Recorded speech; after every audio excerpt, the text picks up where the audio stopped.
Inter pass అయిన students కి practical learning and industrial exposure తో 100% ప్లేస్మెంట్ ఇస్తుంది ఐ క్రియేట్ డిగ్రీ కాలేజ్.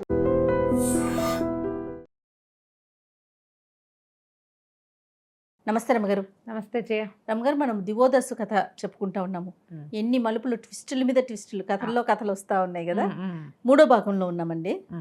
ఇప్పుడు అనంగమోహన్ ఎక్కడుంది అదే కదా. అనంగమోహన్ ఏమో వాళ్ళిద్దరు ఎత్తుకుపోయారు, ఆ గంధర్వులు ఇద్దరు.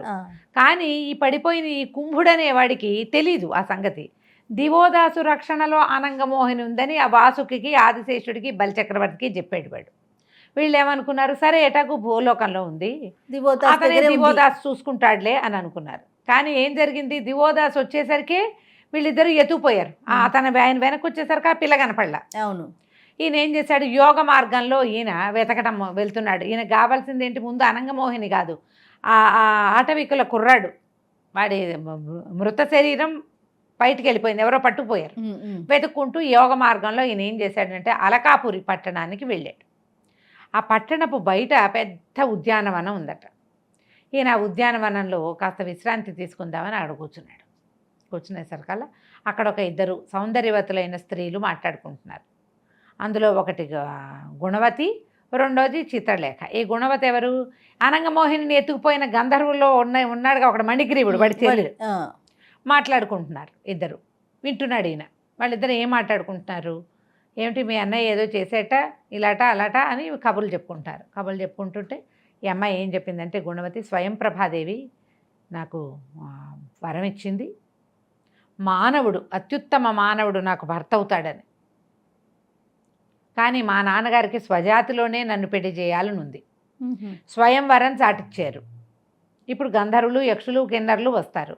స్వయం ప్రభాదేవి ఏం చెప్పింది, మానవుడు ఉత్తముడు నీకు వివాహం అవుతాడని చెప్పింది కదా, చెప్పింది. కానీ ఎవరొస్తారు మానవులు?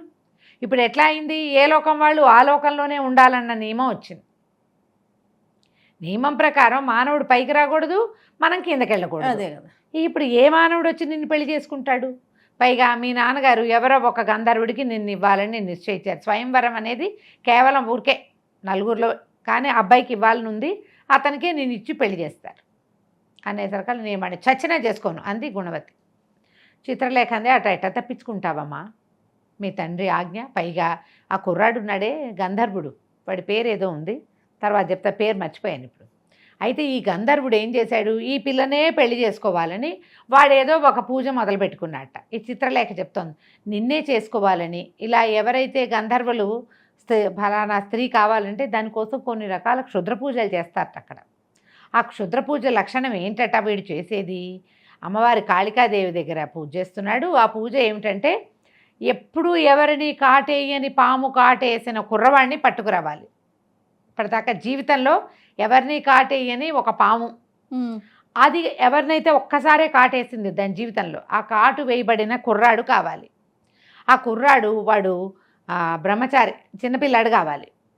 వాడిని పట్టుకొచ్చి వాడి శరీరంతోటి లో ఉన్న అవయవాలతోటి, కనురెప్పల్ని తోటి ఒకటి, వాడి పుర్రెతోటి ఒకటి, వాడి ఒంటి నుంచి తీసినటువంటి కొవ్వుతోటి దీపాలు పెట్టి ఆ పూజ చేస్తే వాడు కోరిన స్త్రీ వాడికి వశమవుతుంది.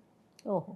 ఈయన తెల్లబోయాడు. ఎప్పుడూ ఎవరిని కాటేయని పాము, ఒక కుర్రాడు అనగానే ఈయన కనెక్ట్ అయిపోయాడు. పాము కాటేసింది ఆటవికప్ కుర్రాడిని, అలాంటి వాళ్ళు ఎవరు దొరుకుతారే అంది గుణవతి. అనగానే చిత్రలేఖని, ఎందుకు దొరకరమ్మా, వాడు సిద్ధంగా ఉన్నాడు. ఆ కుర్రాడిని ఒకడిని పట్టుకొచ్చాడు, ఆ శవాన్ని దాచిపెట్టేట భూలోకం నుంచి తీసుకొచ్చి. అమ్మయ్యో, భూలోకం ఎట్లా వెళ్ళాడే వీడు అని.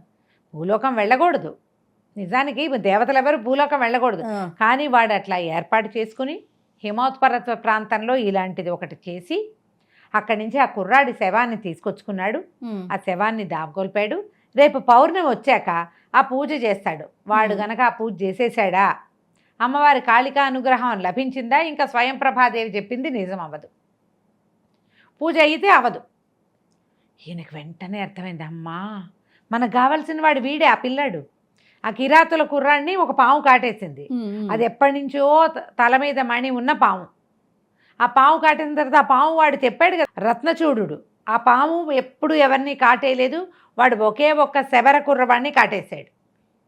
అదే వాడి ఆ బాడీయే వీడు, ఈ యక్షుడు, ఈ గంధర్వుడు ఎవడో కుర్రాడు తెచ్చేసుకున్నాడు. ఆ బాడీని తెచ్చిస్తానని చెప్పాడు ఈయన. వాడి పేరే రత్నచూడు. ఆ పాము, ఆ సర్పం పేరు రత్నచూడు. రత్నచూడు.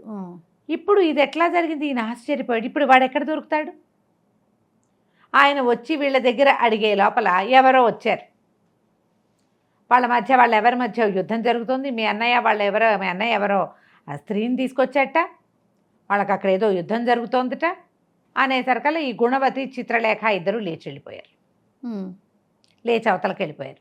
ఈయన అయ్యో ఇప్పుడు వీళ్ళు వెళ్ళిపోయారు, ఆ కుర్రాడెవడో, ఆ గంధర్వుడెవడో, వాడు ఆ శరీరాన్ని ఎక్కడ దాచిపెట్టాడో మనకు తెలియదే. కానీ ఇందులో ఈయనకు ఒకటి తెలిసింది ఏమిటి? ఈ యక్షకన్య ఎవరైతే ఉందో గుణవతికి మానవుడితోటి వివాహం జరగాలి. మానవుడు కూడా సర్వోత్కృష్ట మానవుడు. స్వర్గానికి, అలకాపురికి లేదా దీనికి అమరావతికి రాగలిగిన వాడితోటే పెళ్ళవుతుంది అమ్మాయికి. ఎవడొస్తాడు ఇక్కడికి? నేనే వచ్చా ఇక్కడికి. అంటే ఈ యక్షకన్యతో నాకు వివాహం ఉంది ఖచ్చితంగా. ఎవరు రారు, అసలు భూమి నుంచి ఇక్కడికి రాకూడదు. నేను ఈ మార్గంలో వచ్చా, ఎందుకు యోగ మార్గంలో కుర్రాడి రక్షణ కోసం వచ్చాను. ఊరికే నేను రాను కదా. నన్ను ఇక్కడికి అమ్మవారు ఎందుకు రప్పించిందంటే ఈ పిల్లతో పెళ్లి కోసం రప్పించిందేమోనని భావించాడు. ఇక మళ్ళీ మెల్లిగా వెతకడం మొదలుపెట్టాడు. ఆ గంధర్వ కుమారుడు అతను తీసుకొచ్చినటువంటి శబర బాలకుడి శవం తిరుగుతున్నాడు. ఈ లోపల ఏమైందంటే అనంగమోహిని ఈ యక్షులు ఇద్దరు తీసుకొచ్చారు. మడికి గ్రీవుడు, వాడి స్నేహితుడైన జలంధరుడు. వాళ్ళకి హేమావతి అనే ఒక అప్సరసతోటి సంబంధం ఉంది. పూర్వం ఎప్పుడో రాక్షసులు స్వర్గం మీద పడ్డప్పుడు వీళ్ళంతా పారిపోయారు. దేవతలంతా కకావికలై ఈ అప్సరసలంతా తలాపక్కకి పోయారు. ఈ హేమావతి ఒక రాక్షసుడికి దొరికింది. ఆవిడ వెంటపడ్డాడు. ఆమె ఒప్పుకోకపోతే వాడు చంపుతానని అదని ఇదని బెదిరించాడు. సరే ఆవిడ అట్లాగేలే పోనీ నీతో కలిసి ఉంటానని వాడితో ఉండటానికి ఒడంబడింది. కానీ ఆ సమయానికి ఈ గంధర్వ కుమారులు ఇద్దరు, ఒకడు మణిగ్రీవుడు, రెండోవాడు జలంధరుడు, ఆ రాక్షసుని సంహరించి ఈమెని రక్షించారు. రక్షించి ఏం చేశారు? హిమాలయం పర్వతం మీదే జరిగింది ఇది. మా ఇద్దరితోటి ఉండమని మాట్లాడుకున్నారు. అప్సరస ఎవరో ఒకళ్ళతోటి ఉండటమే ఆమె నైజం, వాళ్ళ లక్షణం అది. దేవలోకానికి వెళ్ళే అవకాశం లేదు. హిమాలయాల మీదే హాయిగా ఆ మగపిల్లలిద్దరితోటి తిరిగేది, ఆ కుర్రాళ్ళిద్దరితోటి ఆవిడ. కొంతకాలానికి దేవతలు మళ్ళీ గెలిచి స్వర్గాధిపత్యం వచ్చేసింది వాళ్ళకి. వచ్చాక ఈవిడేం చేసింది? హేమావతి మళ్ళీ స్వర్గానికి వెళ్ళిపోయింది, తమ రాజు దగ్గర చేరిపోయింది. ఆ రాజు దగ్గర చేరాక రాజు ఎవరితోటి ఉండమంటే వాళ్ళతోటే ఉండాలి, లేకపోతే ఊరికే సభలో నాట్యం చేసి వీళ్ళ దారిని వీళ్ళు ఉండాలి, కానీ ఇతరత్రా స్నేహాలు అవి చేయకూడదు. కానీ ఈ హిమాలయ పర్వతాల మీద తనకి హెల్ప్ చేసి తనతో గడిపిన ఆ ఇద్దరు అబ్బాయిల్ని మాత్రం, ఈ మణిగ్రీవుణ్ణి, ఈ జలంధరుణ్ణి మాత్రం రహస్యంగా తన ఇంటికి రప్పించుకునేది అమ్మాయి. హేమావతి ఇంటికి తిరిగేవాళ్ళు. ఇది దొంగతనంగా జరిగేది. స్వర్గంలో కూడా అవుతాయంటే అక్కడ కూడా అవుతాయిట. ఈ కథల వల్లే మనకు తెలియాలి. వీళ్ళిద్దరూ ఏం చేశారు? ఈ అనంగమోహిని అపహరించుకొచ్చారు భూలోకం నుంచి.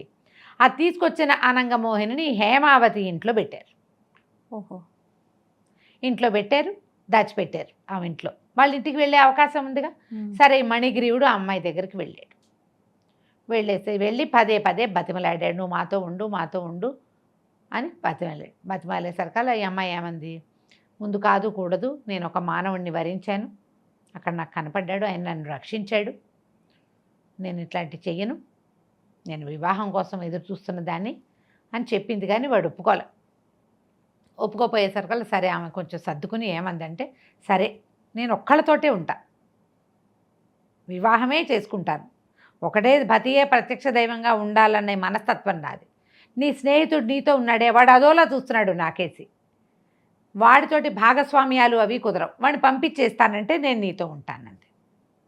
ఈ లోపల ఏమైంది? ఈ మణిగ్రీవుడు ఈ అమ్మాయితో గదిలో నుంచి కూర్చొని మాట్లాడుకుంటున్నాడు. ఆ రెండో వాడు బయట నుంచి నీ వంతు అయిపోయింది, నువ్వు 2 గంటల నుంచి అమ్మాయితోటి గడుపుతున్నావు, ఇక వదిలిపెట్టేసేయి, నాకు ఇచ్చేసేయమని తలుపు కొట్టడం మొదలుపెట్టాడు. పెట్టేసరికల్లా ఈ అమ్మాయిని చూసావా వంతు అంటున్నాడు, ఇట్లాంటిది అయితే కుదరదు, నేను నీతో ఉండాలంటే నువ్వు నాకు భర్తగానే ఉండాలి, స్నేహితులుగా ఉండే వ్యవహారం నాతో కుదరదు, వాడిని పంపించేస్తానంటే నీతో ఉంటానని.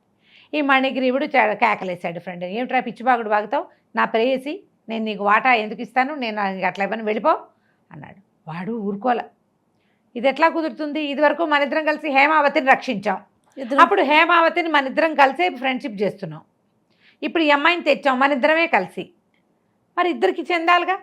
ఒక వస్తువు, ఒక ఫలం, అది మనిషి వ్యక్తి కాదు, అదొక ఫలం. నువ్వు నేను పంచుకోవాలి, లేకపోతే కుదరదు. నీ అంతు చూస్తా, ఈ ఇంట్లోంచి మెడపట్టి నిన్ను గెంటిస్తా, హేమావతితో చెప్తా అరిచి కేకలు పెట్టాడు. పెట్టేసరికల్లా ఆనందమోహిని గట్టిగా ఏడ్చింది. చీచి, నన్ను వస్తువుని చేశాడు, వాసుకి కూతుర్ని నాగకన్యని నేను, నా పుటకేమిటి, నా బతికేమిటి ఇట్టా ఉంది అని బేరమని ఏడ్చింది. ఏడ్చేసరికల్లా వీడేం చేశాడు, ఉండు నీ మణిగ్రీవుడిని, ఉండు నువ్వు ఇక్కడే ఉండు, నేను వాడి సంగతి చెప్తానని గదిలోంచి బయటికి వెళ్ళి ఆ జలధరుని లాగి ఒకటి కొట్టాడు. వాడెందుకు ఊరుకుంటాడు, వీళ్ళిద్దరూ స్నేహితులు కదా, చెడా మడా కొట్టేసుకున్నారు. ఈ హేమావతి బయట నుంచి ఇంద్రసభలో నాట్యం చేసి వచ్చి చూసేసరికల్లా ఏముంది, లోపల ఎవరో స్త్రీ ఏడుస్తోంది, వీళ్ళిద్దరూ కొట్టుకుంటున్నారు. ఆ అమ్మాయి పరిస్థితి గమనించుకుని, చిచ్చి మీరు ఎప్పటికీ మారరా, ఇంత పిచ్చేమిటి మీకు, పోండి మా ఇంట్లోంచి, మళ్ళీ మా ఇంట్లో అడుగు పెడితే ఊరుకోనని దాసులు ఉంటారుగా, దేవతలు భటులు ఉంటారు, ఆ భటులతో చెప్పి వీళ్ళని బయటికి తోసేయండి, వీళ్ళు మళ్ళీ మన ఇంటి దగ్గర రావడానికి లేదు, ఏ రూపంలోకి వచ్చినా సరే, తూమెదల రూపంలో వచ్చినా ఇంట్లోకి అడుగు పెట్టనివద్దని బయటికి తోసేసి తోసేసరికల్లా ఇద్దరు రోడ్డును పడి కొట్టుకోవటం మొదలుపెట్టారు. ఈవిడ లోపలికి వెళ్ళి ఆ లోపల ఏడుస్తున్న అమ్మాయిని చూసేసరికల్లా వచ్చి కాళ్ళ మీద పడింది. అమ్మ నన్ను రక్షించండి, అమ్మ నువ్వు ఎవరు ఏమిటంటే, నేను వాసుకి కూతుర్ని, నా పేరు అనంగమోహిని, సరే మీ ఇంటికి పంపించేస్తానండి. మా ఇంటికి పంపించాలంటే భూలోకంలో నుంచి రసాతలంలోకి వెళ్ళాలంటే ఎట్టా వెళ్ళాలి, భూలోకం దాటి వెళ్ళాలి, భూలోకంలోకి అడుగు పెట్టే వీలు లేదు అనేసరికల్లా ఈ అమ్మాయి ఏమందంటే, హేమావతి అట్లా అనుకోవద్దు, మన పరిస్థితి బాగున్నప్పుడు వెళ్ళాలి, అసలు నువ్వు ఇక్కడికి ఎట్టా వచ్చావు అనేసరికల్లా అనంగమోహిని తన సంగతి చెప్పటం మొదలుపెట్టింది. ఒకడు నన్ను తీసుకొచ్చాడు మొట్టమొదట మా ఇంటి దగ్గర నుంచి, తీసుకొచ్చాక వాడి తమ్ముడు వచ్చాడు, వాళ్ళిద్దరూ కొట్టుకున్నారు, ఒకడు సంహరింపబడ్డాడు. ఆ రెండో వాడు నన్ను తీసుకెళ్ళి ఏదో చేయబోయాడు. ఇంతలో ఒక ఆయన మానవుడు వచ్చాడు, ఆయన వీడిని కొట్టాడు. ఓకే, ఇప్పుడు ఈ దేవతలు వీళ్ళెవరో ఉన్నారు కదా, నేను అటు ఇటు తిరుగుతూ ఉంటే నేనేం చేశాను, అక్కడ ఒక చనిపోయిన రాక్షసుడి శరీరం కనపడింది నాకు. నేను వాడిని దాటి ఒక దీంట్లోకి వెళ్ళా, అక్కడ కొంతమంది నాగకన్యలు ప్రయాణం చేసి వెళ్తున్నారు. నేనేమో వాళ్ళ రథం చూసి ఆ రథం ఎక్కేసాను, కామ్గా వెనకాల నుంచి ఎక్కాను. వాళ్ళు ఒక దేవాలయానికి తీసుకెళ్ళారు, అక్కడ ఒక అమ్మవారి దేవస్థానం ఉంది. 3 రోజులు నేను అక్కడే ఉన్నాను, అమ్మవారిని ప్రార్థించాను. ఆవిడ ఏమందంటే, నీకు మానవుడితో వివాహం అవుతుంది, నిన్ను రక్షించుతాడు, అతనే నీ భర్త అవుతాడు, నీకేం భయం లేదని చెప్పింది.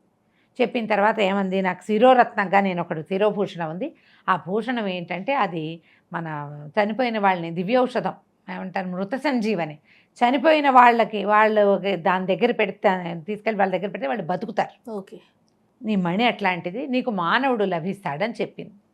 3 రోజులు చూశాను, ఏమీ జరగలేదు, అక్కడ ఎవరు రాలా. అందుకని నేను మళ్ళీ ఎవరో ఒకళ్ళని వెతుక్కుంటూ అసలు దారి వెతుకుతూ నేను బయటకు వచ్చాను. అక్కడ నాకు ఒక రాక్షసుడి దేహం కనపడింది. నేను ఈవిడ ఏం చెప్పింది, మృత సంజీవని అందుగా, ఇది మణిని తీసి వాడిని తాకిచ్చా, వాడు కాస్త బతికి లేచి కూర్చున్నాడు. ఓకే, లేచి కూర్చుని నన్ను చూసి నాకేం చెప్పాడంటే, మేమిద్దరం కుంభలం అని ఇద్దరు అన్నదమ్ములం, మా అన్న నిన్ను తీసుకొచ్చాడు, నీకోసమనే మా అన్నతో యుద్ధం చేస్తే అతను నన్ను చంపేశాడు, కానీ నీ వల్ల నేను బతికాను, ఇప్పుడు నన్ను ప్రేమించమన్నాడు. నేను పరిగెత్తి పారిపోయాను. పారిపోయేసరికల్లా అక్కడికి ఏమైంది, ఆ కుంభుడు మళ్ళీ వచ్చాడు, అన్న తమ్ముడు కదా, వీళ్ళిద్దరూ కొట్టుకున్నారు. ఒకడు పారిపోయాడు, ఒకడు నాకు తెలియటం లేదు ఎవరో, వాళ్ళిద్దరూ ఒకేలా ఉంటారు. అప్పుడు ఒక మానవుడు ఒక ఆయన వచ్చాడు అక్కడికి, ఆయన ఇతన్ని సంహరించాడు, ఎత్తి విసిరేశాడు. ఆ సమయంలో నా మణి జారి పడిపోయింది, మణి పడిపోయింది, నాకేమైందో తెలీదు. ఈ లోపల ఏమైంది, ఆ రాక్షసుని ఒకడేమో ఇక్కడ చచ్చిపోయాడు, రెండో వాడినేమో ఆయన విసిరేశాడు. 2 గంధర్వ కుమారులు నన్ను ఎత్తుకొచ్చేశారు, వాళ్ళేమో ఇక్కడ లోపల పెట్టారు, నన్ను చేస్తున్నారు అనేసరికల్లా ఆవిడేమంది, నువ్వు కంగారు పడకు, ఇక్కడ ఉండు, నిన్ను భూలోకానికి పంపించే ఏర్పాటు నేను చేస్తా ఓకే అని చెప్పింది. ఈ బయటికి తీసుకుపోయింది, నిన్ను రథం ఎక్కిస్తాను, భూలోకం మీద నుంచి నిన్ను రసాతలం మీ నాన్నగారి దగ్గరికి నేను పంపిస్తానని. ఇంతలో ఏమైంది, ఆ 2 రాక్షసుల్లో ఒకడేమో అక్కడ పడిపోయాడా, వాడేం చేశాడు, ఈ అమ్మాయిని వెతుకుతూ భూలోకానికి వచ్చి అక్కడి నుంచి గంధర్వులు ఎత్తుకుపోయినట్టు తెలుసుకుని ఇక్కడికి వచ్చాడు, ఈ పిల్లని సంకబెట్టుకుని పరిగెత్తేశాడు. ఓహో, అనంగమోహిని మళ్ళీ రాక్షసుడికి చిక్కేది. మొత్తం అంతా అయ్యో అయ్యో ఎవరో దేవకన్యని రాక్షసుడు తీసుకుపోతున్నాడని అరిచి కేకలు పెట్టారు. కానీ దేవతలు ఏం చేస్తారు, లెక్కలు చూస్తారు. లెక్క ప్రకారం దేవలోకంలో ఉండాల్సిన అప్సరసలంతా అక్కడే ఉన్నారు. దాంతో వాళ్ళు పట్టించుకోవాలి. ఓహో. వీడు ఈ రాక్షసుడు ఈ అమ్మాయిని తీసుకుపోయాడు పైకి. ఈ తీసుకుపోయిన అనంగమోహిని ఎవరికైనా దొరికిందా, ఏం జరిగింది మనం వచ్చే భాగంలో చూద్దాం. ప్రతి చోట కూడా మనకు అనంగమోహినినే ట్విస్ట్ అవుతుంది. అవును, రైట్ అండి. వచ్చే భాగంలో దీని సంగతి తేలిపోతుంది. ఓకే రమ్మ గారు, నమస్తే. నమస్తే. And for more videos, Please subscribe to iDream. Please subscribe to iDream. Please subscribe iDream. And please subscribe to iDream. For more videos, subscribe to iDream. please like, share and subscribe to the channel. Congratulations, iDream. Subscribe to iDream. Subscribe to iDream. So subscribe to iDream Media. iDream ki iDream team andarki huge congratulations. Please subscribe iDream Media. Please subscribe to iDream. Subscribe iDream. Please subscribe to iDream. iDream అంటే నా కళల ఛానల్ను subscribe చేసుకున్న నోరు తిరుగుతలేదు, మీరైతే గంట గుర్తు కొట్టండి. For more such videos, please subscribe to iDream. Subscribe to iDream. Please subscribe to iDream. Please subscribe iDream Media. Please do subscribe to iDream. Please subscribe to iDream Media. For best entertainment and information, please subscribe iDream. And don't forget to subscribe to iDream.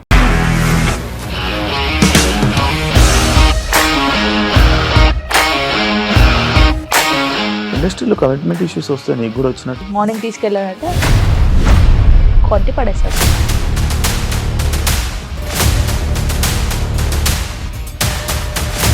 ఒక్కళ్ళు కూడా చూడలేదు ఈ cinema అని చెప్పడానికి కూడా చాలా ధైర్యం కావాలి. అది నిజం కదా, దాంట్లో ధైర్యం ఏంటి? ఇది నెక్స్ట్ డే ప్లేట్ మార్చేస్తే తప్పు కదా. As of now we're comfortable this అని నేను అనుకుంటున్నాను. రష్మిక గారిది మీది ఒకే ఊరు అంట కదా. నీకు కోపం వచ్చిందంటే బాగా తిట్టేత్తరా? తిట్టేద్దామండి.